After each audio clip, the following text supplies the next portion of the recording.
They're drug dealers. And I'm glad they're here today. Because me, Pete, and the Vice President are all going to leave here, and inspired by them, we're going to add thousands more resources to this city to get the criminals and the gang members out of here. We're going to dismantle those networks, and we're going to prove that a city can serve for the law-abiding citizens who live there. We are not going to let the communists destroy a great American city, let alone the nation's capital. And let's just also address one other thing. All these demonstrators that you've seen out here in recent days, all of these elderly white hippies, they're not part of the city and never have been. And by the way, most of the citizens who live in Washington, D.C. are black. This is not a city that has had any safety for its black citizens for generations. And President Trump is the one who is fixing that with the support of the Metropolitan Police Department, the support of the National Guard, and our federal law enforcement officers. So we're going to ignore these stupid white hippies that all need to go home and take a nap because they're all over 90 years old, and we're going to get back to the business of protecting the American people and the citizens of Washington, D.C. Thank you, Stephen. A few questions.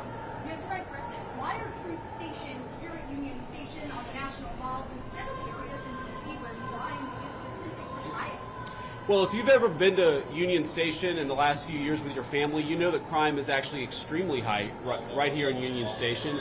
You have vagrants, you have drug addicts, you have the chronically homeless, you have the mentally ill who harass, who threaten violence, who attack families, and they've done it for far too long. This should be a monument to American greatness. This should be a place where you can come and share a meal or go shopping with your family. It should not be a place where parents of small children are afraid to bring them because, to Stephen's point, we have empowered criminals over the people who actually need public safety in the city. So I think Union Station is a great example of what's possible when you actually have the political willpower to bring law and order and common decency back to the public spaces of the United States of America. So many Americans live in cities, they occupy these spaces, they know how unsafe they are, and they would love to be able to just live their life in places like Union Station without violent criminals making it impossible. We have changed so much in 9 days, and I thought it important to highlight how great of a space this could be, how easy it could be to actually enjoy something like Union Station if you just had politicians who stopped prioritizing violent criminals over the public citizens who deserve public safety in their own communities. And to add to that real quick, we talked to a first responder before we came up here, said this is their #1 call location is Union Station for first responders. So it's not as if this is insignificant. In many ways, this is part of the epicenter. And we go to that and return it to the safe location that it should be. It also frees up resources around the city. And you've seen a majority of the arrests happening in a lot of those places that need help. That's right.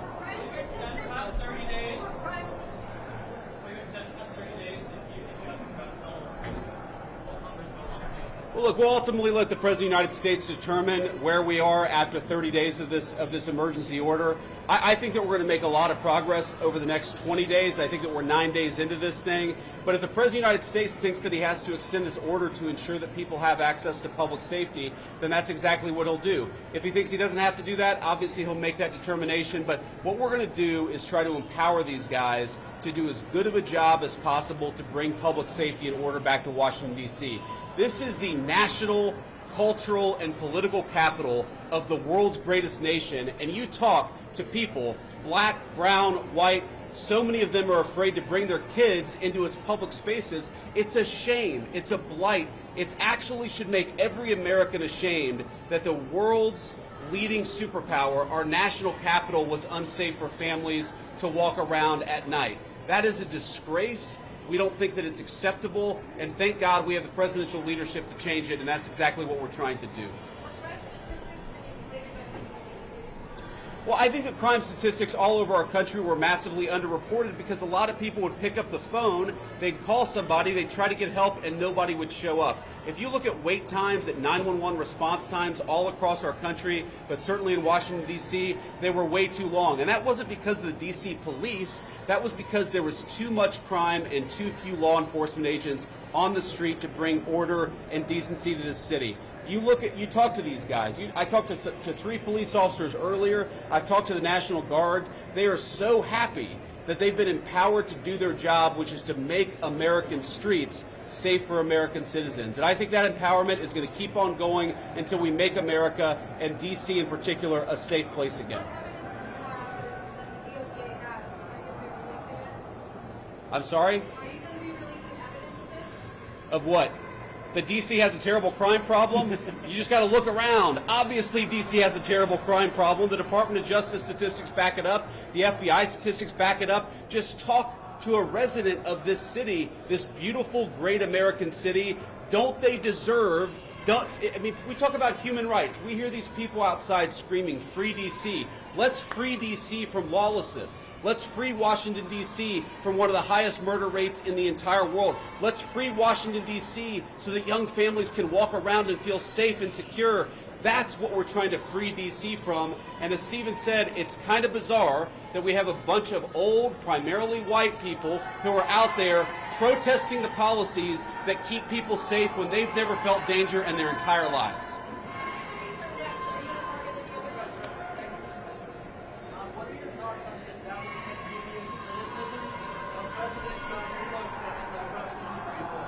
Well, I'll let these guys jump in. I mean, look, on the Russia-Ukraine war, we'll obviously have time to talk about that. I think the president campaigned on being a president of peace. He's already ended 6 wars. He's trying to end another. I think it's kind of disgraceful that the American media is attacking the president for trying to bring peace to the world. But most importantly, the president is trying to bring peace to the streets of our own cities. I really can't overemphasize this enough. It's the greatest country in the world. We've got moms and dads and young families. Shouldn't they be able to enjoy public spaces without vagrants taking away basic public safety from the American citizenry? The fact that it's taken so long to bring common decency and law and order back to Washington, D.C. is an indictment of a generation of failed leadership, and I hope these guys know how grateful we are that they're doing the job that so many fail to do. They're actually keeping the city safe. We're proud of you, and we're grateful to you.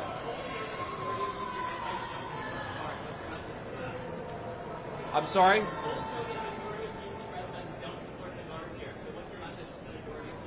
I'm highly skeptical that a majority of D.C. residents don't want their city to have better public safety and more reasonable safety standards within Washington, D.C. I don't know what poll you're talking about. Maybe the same polls that said Kamala Harris would win the popular vote by 10 points.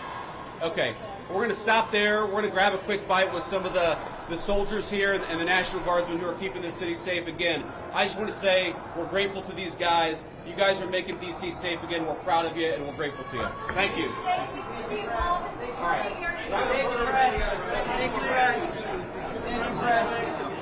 Thank you, press. Thank you, thank you.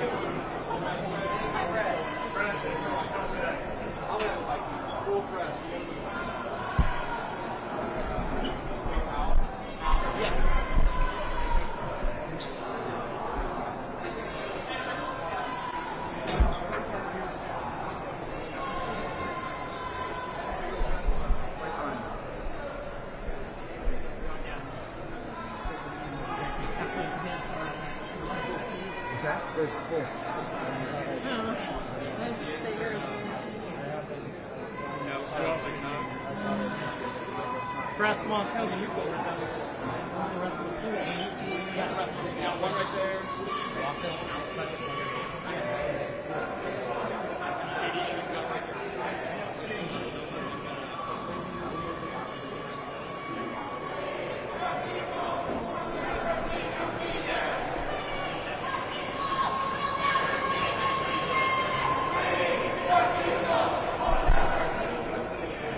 Let's go. George, open up. Press up.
Hey, Will.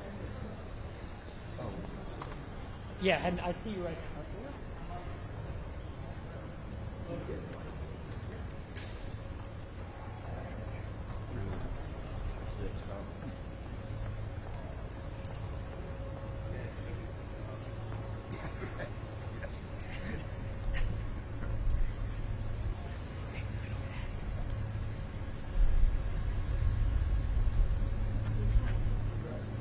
These two, and that's the last of my group.